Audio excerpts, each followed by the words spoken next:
The hospital room smelled like antiseptic and broken promises. I was lying in a bed with tubes running from my arms and a monitor beeping out the rhythm of a heart that had nearly stopped 3 days earlier, and the only person I wanted to see in the world, my son, had not come. Not a call, not a text, not a flower delivered by someone else with a guilty card attached. Nothing.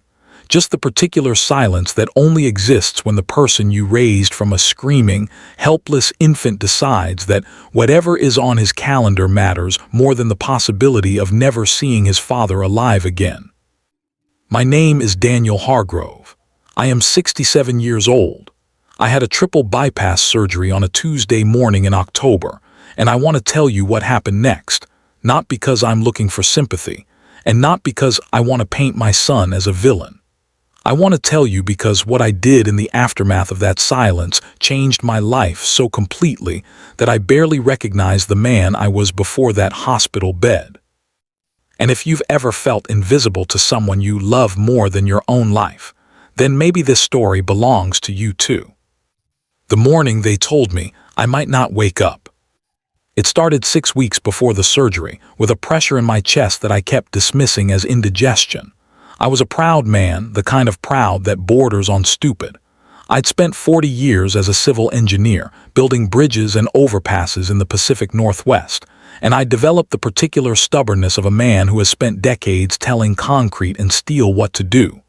Bodies, I figured, worked the same way. You pushed through.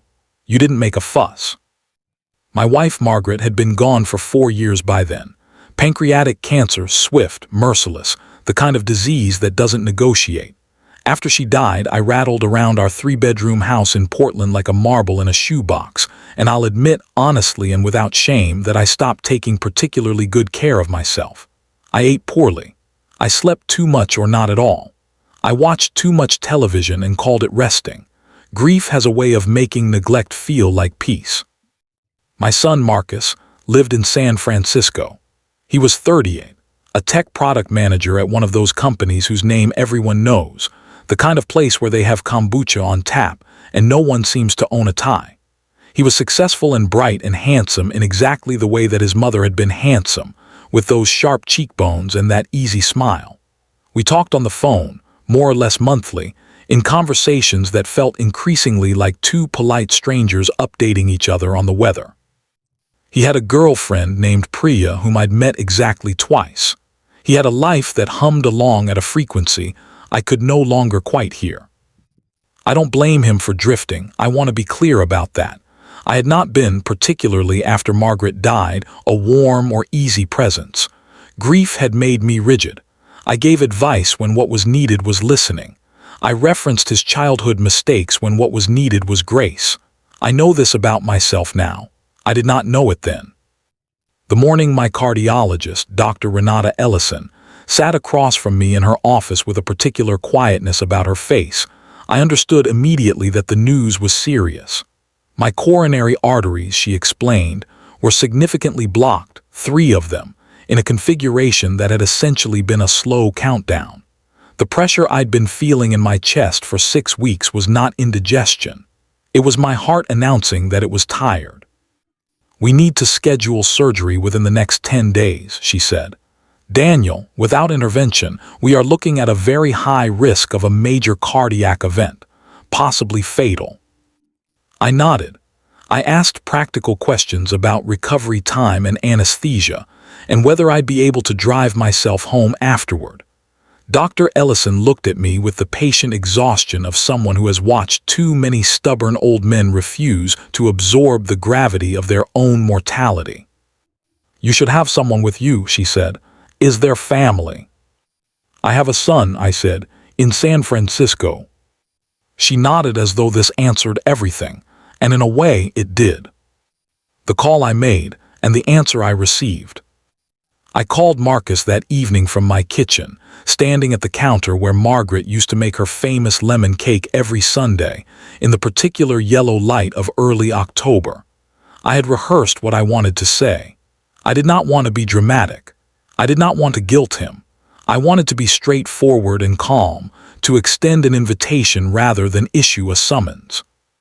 I have to have open heart surgery, I told him, when he answered on the fourth ring with the slightly distracted, "Hey, Dad," of a man multitasking. "Triple bypass. It's scheduled for the 14th.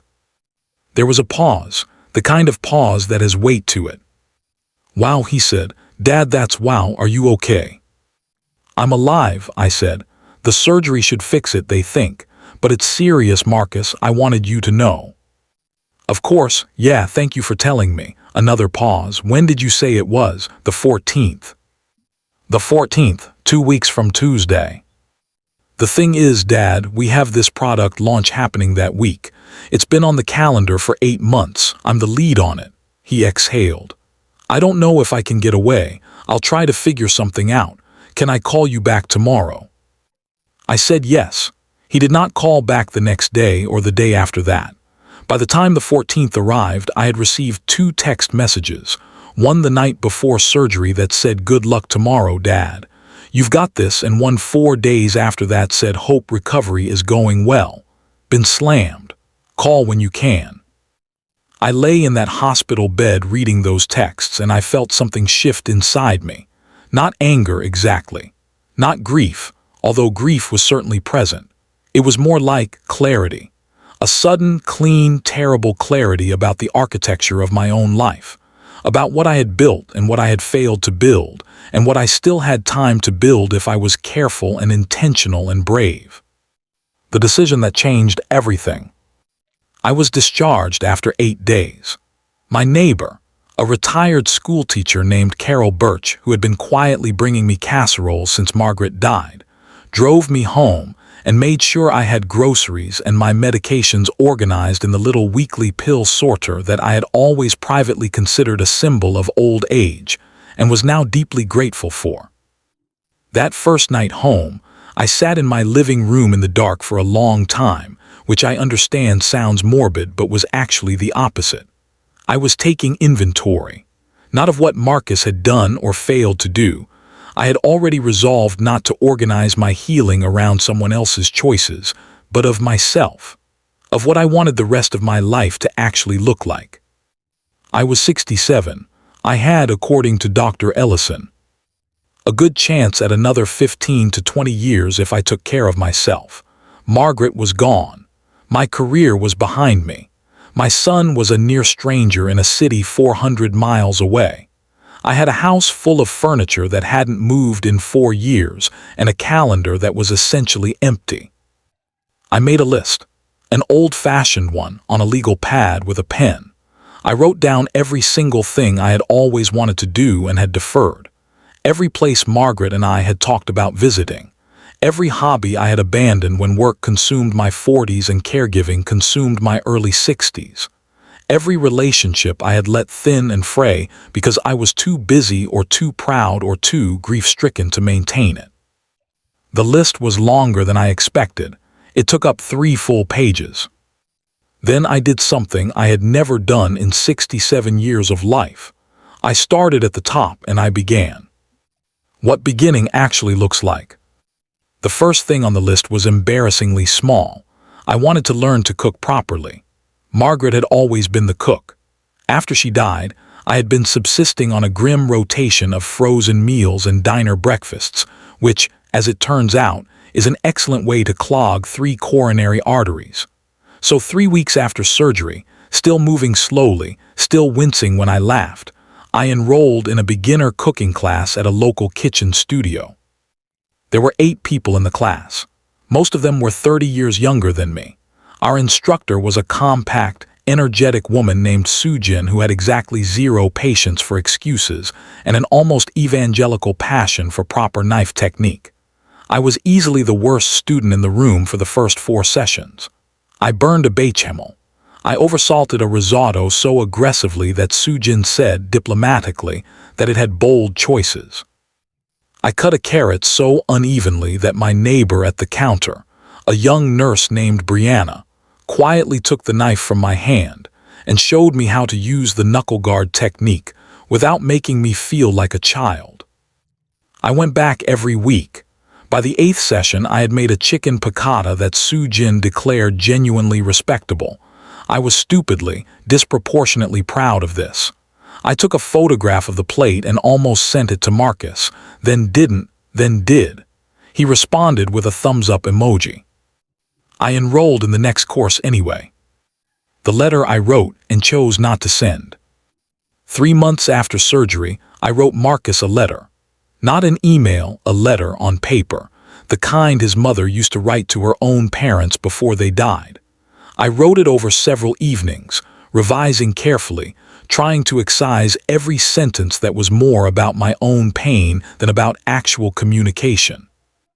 I told him about the surgery from the inside, not to reproach him, but because I realized he had never really known what happened. I described what it felt like to wake up from anesthesia and search the room for a familiar face. I told him about the list I had made and what was on it. I told him things about his mother that I had never said out loud, things that I thought he deserved to know about the woman she was before she was simply Mom. I told him that I had not been a good father in the ways that matter most, that I had been present without being available, that I had provided without truly listening, that somewhere in the business of building things out of steel and concrete, I had forgotten to build the most important thing. And then I told him that I wasn't writing to assign blame or to demand anything. I was writing because the surgery had clarified something for me, that the years ahead were finite and precious, and I did not want to spend them in the comfortable numbness of distance. I wanted to know him, actually know him, and I was willing to do the work of that if he was. I sealed the envelope. I held it for 3 days, then I mailed it. He called me 11 days later on a Sunday evening, and he was crying before he finished saying hello. We talked for 2 hours and 40 minutes longer, I am certain, than the cumulative total of all our conversations in the previous 4 years. He told me things I didn't know. I told him things I should have said years ago. We did not resolve everything that night. You don't. But something opened that had been sealed for a very long time, and the air that came through it was clean. What the second chapter actually looks like. In the 14 months since my surgery, I have done the following things. I traveled to Portugal with a small group tour, something I would have previously dismissed as something widowers did when they gave up on real life. I have not had a better 2 weeks. Lisbon at sunset, from a Muradouro overlooking the terracotta rooftops, is one of the most beautiful things I have ever seen, and I sat there for 45 minutes saying nothing, which is the closest I have come to prayer since Margaret's funeral. I joined a woodworking club that meets on Wednesday evenings in a warehouse space off Division Street. I have made a lopsided bowl, a slightly better cutting board, and a small bookshelf that is, I maintain, perfectly functional, despite the characterizations of certain club members who shall remain unnamed. I started therapy. I know. 67-year-old civil engineers from the Pacific Northwest do not, as a rule, seek therapy. I did not expect to find it useful. I found it indispensable. My therapist, a quiet man named Dr. Akafer, who has the remarkable skill of asking questions that feel like kindness rather than interrogation, helped me understand what I had done with grief, how I had weaponized my own sadness into a kind of armor that kept everyone, including Marcus, from getting close enough to hurt me. This was useful information. It arrived about 40 years late, but it was useful. I flew to San Francisco in March and spent a long weekend with Marcus. He cooked, he is, it turns out, an excellent cook, which makes complete sense given who his mother was, and we walked across the Golden Gate and talked about her for the first time in years. Actually talked, told stories, laughed at some of them, cried at one or two. Priya made us tea and had the grace to disappear for parts of the conversation and appear for others, and I understood immediately why my son loved her. On the last morning, over coffee in his small kitchen in the Mission District, Marcus said something I have turned over in my mind every day since. "I didn't come, Dad," he said, "because I was scared. Not of losing you exactly, of seeing you helpless, of having to be the strong one when I've never known how to do that with you. I know that's not a good reason. I'm not saying it's a good reason. I'm just saying it's the true one." I looked at my son across the kitchen table and I saw, for the first time without the distortion of my own unresolved expectations, who he actually was. Not the extension of my own story, not the proof of my own success or failure as a father. Just a person, complicated and imperfect and doing his best, who happened to share my eyes and his mother's cheekbones. I know, I said, I wasn't easy to come to. We sat with that for a moment, the two of us, and then he refilled my coffee and asked about the woodworking club, and I told him about the lopsided bowl, and he laughed the particular laugh that has sounded the same since he was 7 years old. What I know now that I didn't know before. I am 68 now. My heart is functioning well, monitored carefully, treated with the respect I should have shown it decades ago. I eat the food I learned to cook. I sleep adequately. I take the little pills from the weekly sorter without irony. Marcus and I talk every Sunday. Not every call is transformative. Some of them are brief and ordinary, 15 minutes about nothing in particular, the kind of call that is really just two people saying I'm still here, and so are you. I have come to understand that those calls are not lesser than the profound ones. They are the foundation that makes the profound ones possible. The surgery gave me a second act, which is a gift I did not earn and did not deserve, and am trying very hard not to waste. But here is what I want you to understand. The thing I didn't understand until I was lying in a hospital bed with tubes in my arms and a monitor counting out the beats of my reconstructed heart. The second act was not the gift. The clarity was the gift. The surgery just removed the noise long enough for me to hear what had been true all along, that the life I wanted was not some other, better life available to someone luckier or younger or less broken. It was this life, the exact one I had, with this son and these memories and this grief and this ridiculous woodworking club and this lopsided bowl that sits on my kitchen counter and which I will never throw away. I almost missed it. I was one blocked artery from never understanding any of this. I think about that often, not with fear, with something closer to gratitude, sharp and strange and honest. The kind of gratitude that only comes when you understand, in your body and not just your mind, that none of this was guaranteed. That you are here, specifically, improbably, wonderfully here, and that the person you were waiting for to arrive and make your life meaningful was you, all along. Daniel Hargrove, 68 years old, still building things. Still here. If this story resonated with you, consider making the call you've been postponing, writing the letter you haven't sent, or signing up for the class that's been sitting in your browser tabs for 6 months. The second act doesn't begin on its own. You have to choose it.